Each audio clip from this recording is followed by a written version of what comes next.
Hello everyone, we are in week 6 and today I'm going to do the fourth lecture of week 6. As always, we'll continue with logic. What I'll do today, after we saw 2 lectures on how to apply logic coverage criteria for source code, for a change we'll look at specifications. We'll see what is the role that logic plays as far as specifications is concerned, and we'll see how to apply the coverage criteria that we learnt over specification. So this is the same slide I've been showing for the past few lectures, just to help you recap logic coverage criteria. At the basis we have clause and predicate coverage.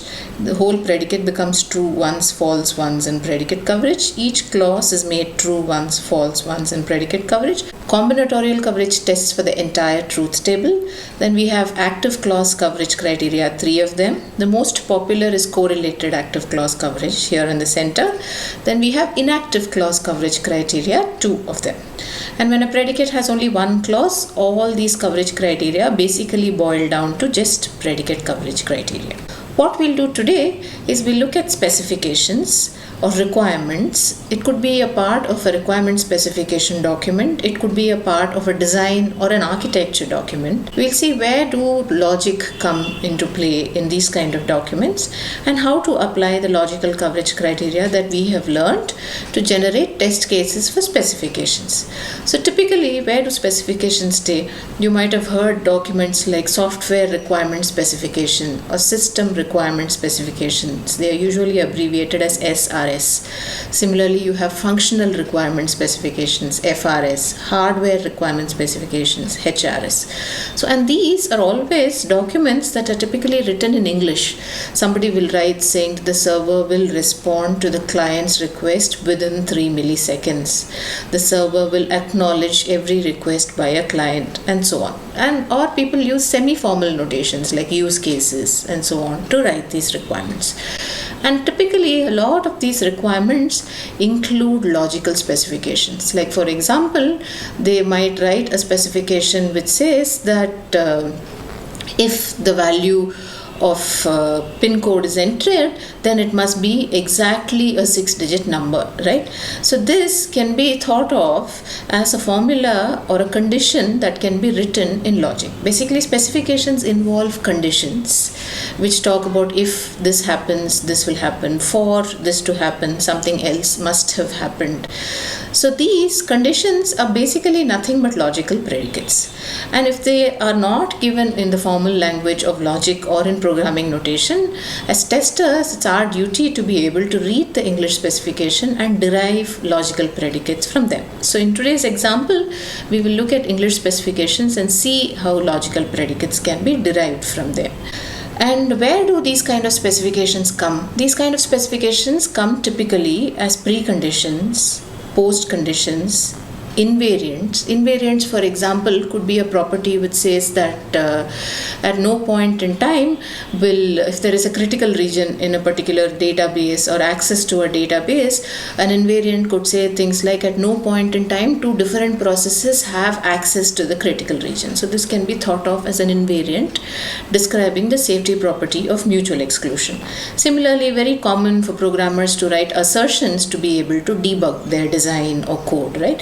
So you can find specifications there also. What we will do is we'll take one of these examples. We'll take either preconditions or postconditions. In this lecture, I'll take preconditions as an example, and I'll show you how logic specifications are used to write these preconditions, and the coverage criteria that we learnt, how can be used to test that these preconditions indeed hold. So where do preconditions occur in programs? Typically, programmers include preconditions for their methods in Java, or if you're writing in C, you include preconditions for your functions or for the entire program before you begin the text of the program. Preconditions could be loosely documented. They could just mean comments saying you do this, you do that, and it's assumed that the programmer would have written code that will take care of the input satisfying these preconditions. They specify conditions on what the input should look like. They specify conditions on what the output should be, and so on. So here is a small example. This is an example of a precondition. Let's say we are working with a program that deals with some kind of addresses. So it says that in the address, assuming that it's a record containing fields like name, street name, house number, locality, state, and pin code, you might want certain preconditions saying that the name should not be an empty string. Nobody should enter an address where the name is empty. So that's the first comment. The second comment says state must be valid. Like for example, if it's India, then you cannot write any garbage name that you think is a state. It must be one of the so many states that we have in India. It must be one of the valid states. And let's say for an address containing a pin code in India, a pin code cannot have arbitrary number of digits. Pin code cannot just be written as a 1-digit number or as a 5-digit number. It should always be a 6-digit number. So in any program that deals with a database that contains address, you might want to validate the database by using these three as example preconditions. They say name is not empty, state must be one of the predefined states, because otherwise people might make spelling mistakes while entering. So you typically give a drop down menu where you let them choose the states. Or pin code must be exactly having 6 digits. So typically they leave it at this. In somewhere in the code you will find parts that check for these kind of things and give an exception when these things are not satisfied. But my goal is to be able to specify these preconditions as logical predicates and see if we can test them using the coverage criteria that we have learned. So what do I write? I write it like this in logic. I say name as a variable name should not be equal to, read this exclamation mark equal to as not equal to an empty string, and state must be one in a list of states which I keep, let's say, in a list called state list, and pin code as a number should be greater than or equal to 0 as 6 different digits. You could even view it as a string, because in some programming languages they could be treated as a number 0. So you will view it as a string containing 6 zeros, and this order will be the lexicographic order, and pin code should not be greater than or equal to this 69. So it's a number that has exactly 6 digits, or it's a string that has exactly 6 digits where the preceding zeros do match. When we talk about preconditions and specifications, if you take this example that we saw, what is the connecting AND operator in this precondition? If I view this as a predicate, I can say that this predicate has 4 clauses. This is the first clause which says name is non-empty. This is the second clause which says state should be in the list of states. Third clause says pin code is greater than or equal to this number. Fourth clause says pin code is less than or equal to this number. And these 4 clauses are connected by one operator, which is the AND operator. Typically, you'll realize that most of these preconditions, post conditions, typically are always connected by an AND operator or by an OR operator. So special kinds of predicates, there are normal forms which describe these kinds of predicates. So a predicate is said to be in conjunctive normal form. The precondition that we saw here is in conjunctive normal form if it consists of clauses that are connected by an outermost conjunction operator or an AND operator.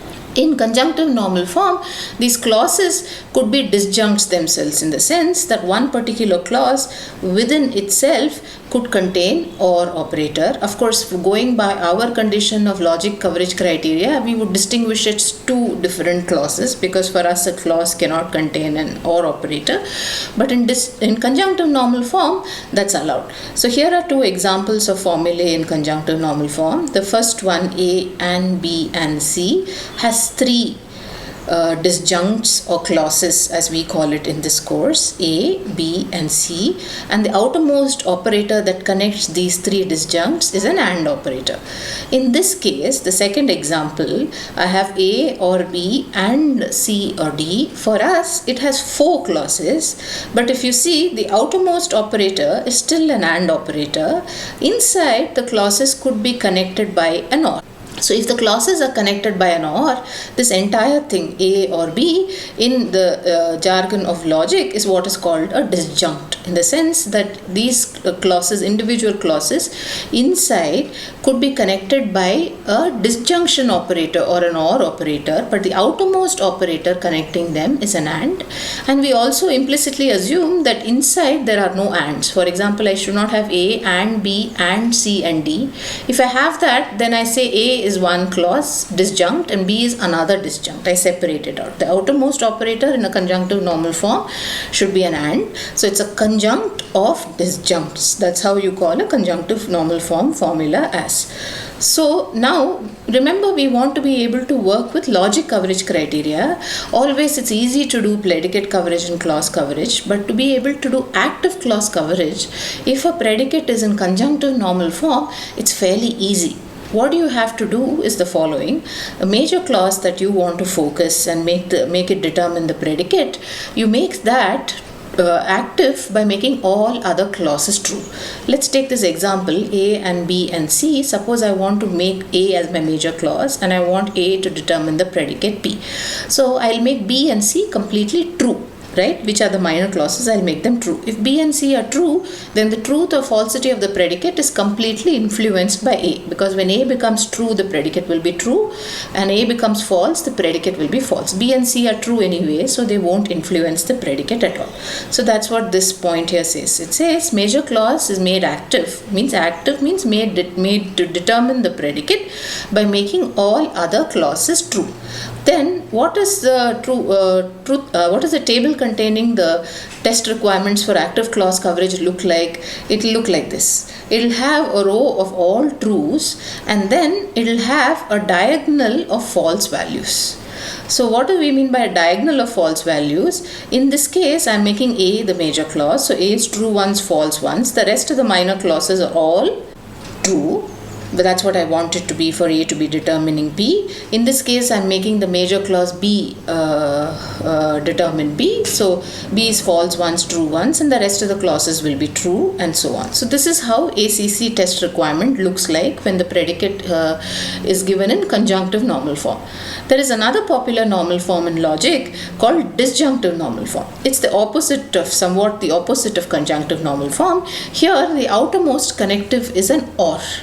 Inside, various clauses could be connected by AND. It's reversed. The role of AND and OR are reversed in disjunctive normal form from conjunctive normal form.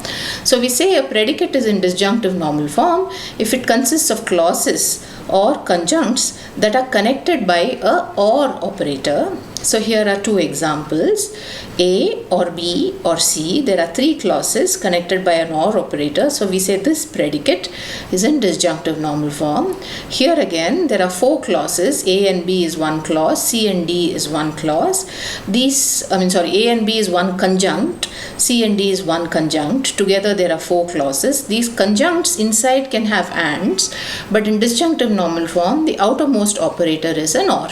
So when do you say a formula is in disjunctive normal form? We say a formula is in disjunctive normal form if it's an OR of AND. So for this, to satisfy various logic coverage criteria, in particular to satisfy active clause coverage criteria, what do? You make the major clause active or determine predicate by making all other minor clauses false. So in this example, for suppose you make A, B and C both false, then the truth value of A will completely influence the truth or falsity of the predicate. If A is false, the predicate will be false. If A is true, because B and C are false, the predicate will become true just because of A. So here again, for active clause coverage, the TR is quite easy. It has a row of all false and then a diagonal of true values. True values go along the diagonal by making each clause take true in turn. The rest of the table is typically filled with false values. And you would realize that in this case, nicely happens that each clause takes turns to be the major clause and does determine the predicate. So these two are two standard normal forms in which many preconditions and postconditions are written. And when we do logic coverage criteria for these preconditions and postconditions, we will apply these truth tables to be able to determine ACC test requirements for them. So here is an example. This is an example of a calendar program, a simple program that calculates the number of days between the two given days in a year. Let's say one day is, let's say, 2nd of February. The other day is, let's say, 3rd of April. It says how many days are there between 2nd February and 3rd April. The only condition is this: the 2 dates, 2nd February and 3rd April, should be within the same year. So this program will obviously be manipulating with data like a date, right? Because it will ask you to enter 2 dates within the same year, and then it will calculate the number of days in between. Of course, it has to take smaller things like, is the year a leap year? If it is a leap year, then if February is included in the range of days to be calculated, then it has to adjust the number of days and so on. So this program has several preconditions. They are all listed to start with as comments here. So it says day 1 and day 2 must be in the same year, because that's what the program is meant to calculate. If given across years, this is not the program that will calculate. The second precondition says that the number that you enter for month should be a number between 1 and 12. Both month 1 and month 2, the 2 months that I told you, right? February and April, both these months should be numbers between 1 and 12. And it says both the days should be between 1 and 31. And it says, in addition, month 1 should be less than or equal to month 2. In the sense that I don't ask for the number of days from, let's say, 25th of May to 28th of February, because it's within the same year. The first date that I give should be before the second date that I give. So a simple way of enforcing that is to say that I enter month 1, which is a part of date 1, and that should be less than or equal to month 2, which is a part of date 2. And then it says the range for year should be between 1 and 10,000. This is just another precondition. Now, these are what are called preconditions. I hope it makes sense why they are needed, because otherwise you could expect any kind of garbage as input, which we don't want. So we write a whole set of preconditions which says that please accept inputs only of these kinds. If the input is not of these kinds, then you write appropriate exception handling statements which will make the program alert the user about the range or details being wrong. Now, one is to write these preconditions, and the other is to check whether these preconditions themselves are complete. It is not very difficult to see that for this example that we have considered, the preconditions are not complete. In fact, they are reasonably inaccurate. Why is that so? Because here, for example, it says every day 1, how is the date given? The date is given as day, month and year, and the condition for day 1 says that it's a number between 1 and 31. So let's say the month is the month of November. We really don't have something like 31st November, whereas these preconditions will let you enter something like 31st November. They don't specify that. Of course, in the program we'll take care of the fact that that does not happen, but these preconditions per se don't rule out that.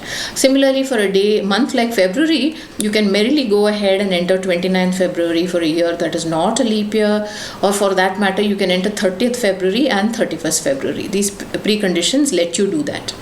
The other thing is, the condition that we have asked is that both the days should be in the same year. So this range for year is not really necessary data at all, but it's given just as a precautionary thing. On one side, preconditions are useful to rule out junk inputs, but on the other side, preconditions can get very cumbersome if you have to get every detail right. So preconditions can be inaccurate, they need not be complete.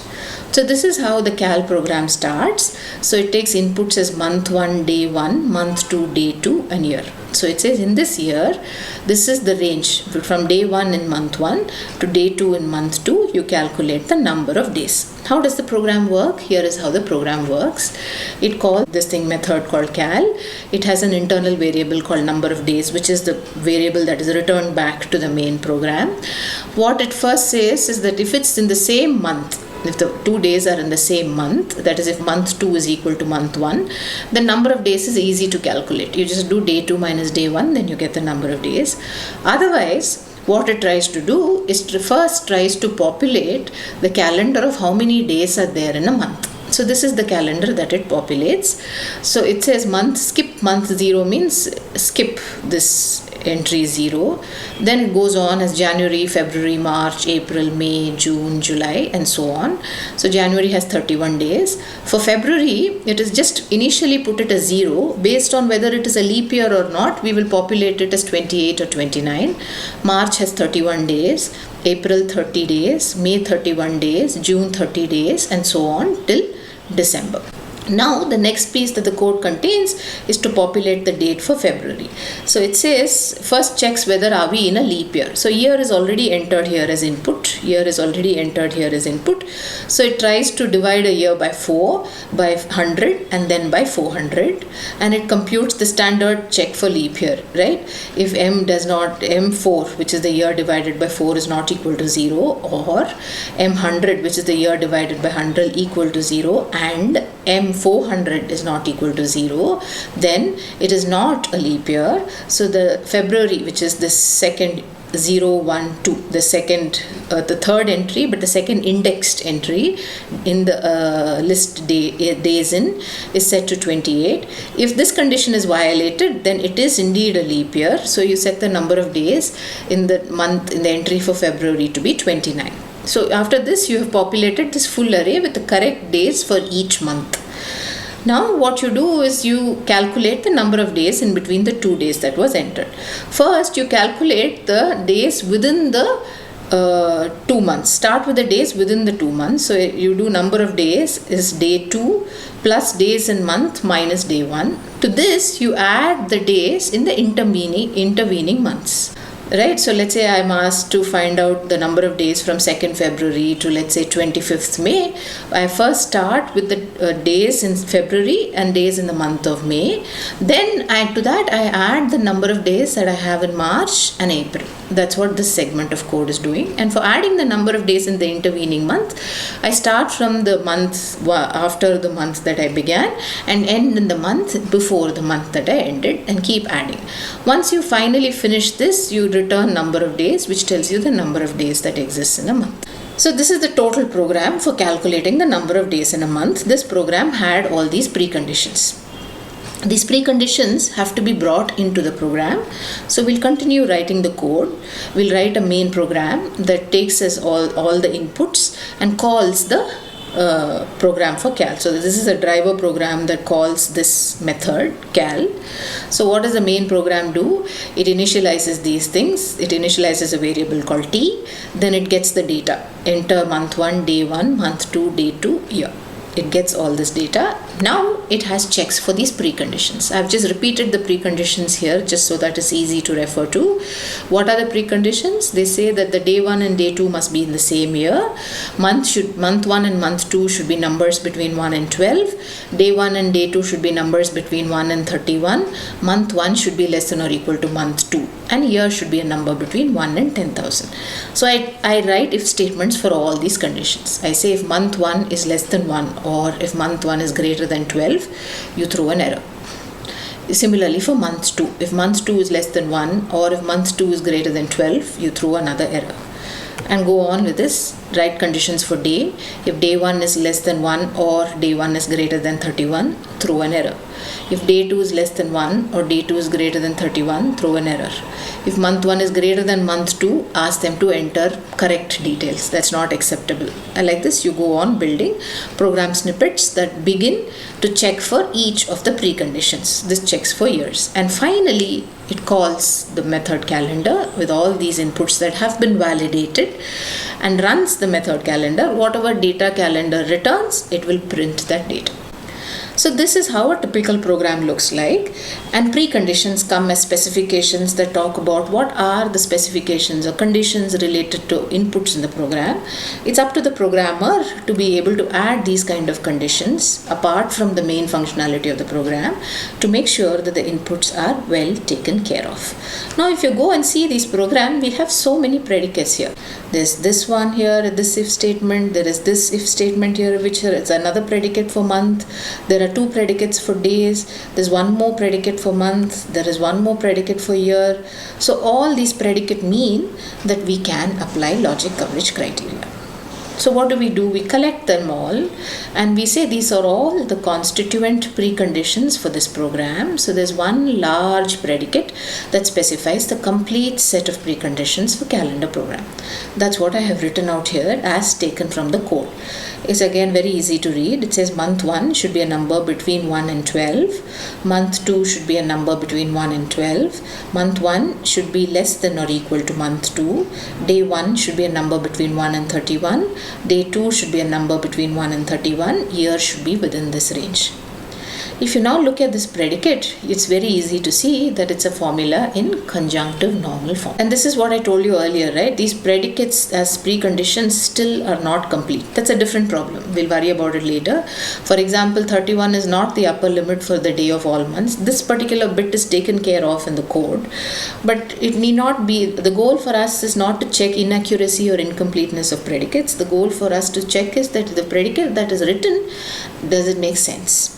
So here is a predicate in conjunctive normal form. I told you how to generate test cases, TRs, for predicates in conjunctive normal form for the various active clause criteria. So before we move on to active clause coverage criteria, let's look at predicate coverage criteria. Predicate coverage criteria for such a predicate is quite easy. Make all clauses true once, then the whole predicate will be true. Every clause has to be true because it's an AND. Even if one clause is false, the predicate will not be true. And to make the predicate false, you make any one arbitrary clause, at least one clause false, the whole predicate will become false. You could make more than one clause false also. So predicate coverage is easy to do. What about clause coverage? Clause coverage is a simple TR as per definition says that each clause should be made true once and false once. But there is a catch here. Some clauses are dependent on each other, so I cannot make each clause true once and false once. In fact, when we look at logical formulae corresponding to specifications, we'll realize that while achieving clause coverage or while achieving active clause coverage, we'll always have this condition, this problem. In several cases, there will be interdependency between the clauses. It could be the case that two clauses simultaneously cannot be true. Two clauses simultaneously cannot be false. So given all these extra conditions on the clauses, it could be very well the case that the test requirement can become infeasible, or the fact that it's infeasible could indicate an error in the specifications. Both are valuable information. Like for example, in this case, suppose I want to achieve clause coverage, then some clauses are related, as I told you, and they cannot be false at the same time. For example, month 1 cannot be less than 1 and greater than 12 at the same time. So we have to be careful when we deal with clause coverage. In this case, it doesn't mean that the precondition has an error, but in certain other cases, it could mean that the precondition has an error. So when we want to do clause coverage based testing for such predicates, we always exercise a bit of caution because sometimes it may not be practically possible to get test cases for clause coverage. For ACC criteria, I told you how to generate, right? For conjunctive normal form, you have a first row of all true, then you have a diagonal of false values, as many as the number of clauses that you have. So that's the test requirement for ACC criteria. Very easy to get. So that hopefully would have given you a good idea of how to work with specifications that come as preconditions and how to test for logical predicates based on that. Similarly, you can do for post conditions, for invariants, for assertions, and wherever they are not available or given in English, as a tester, it's up to us to be able to write the logical specifications for them and generate test cases. Thank you.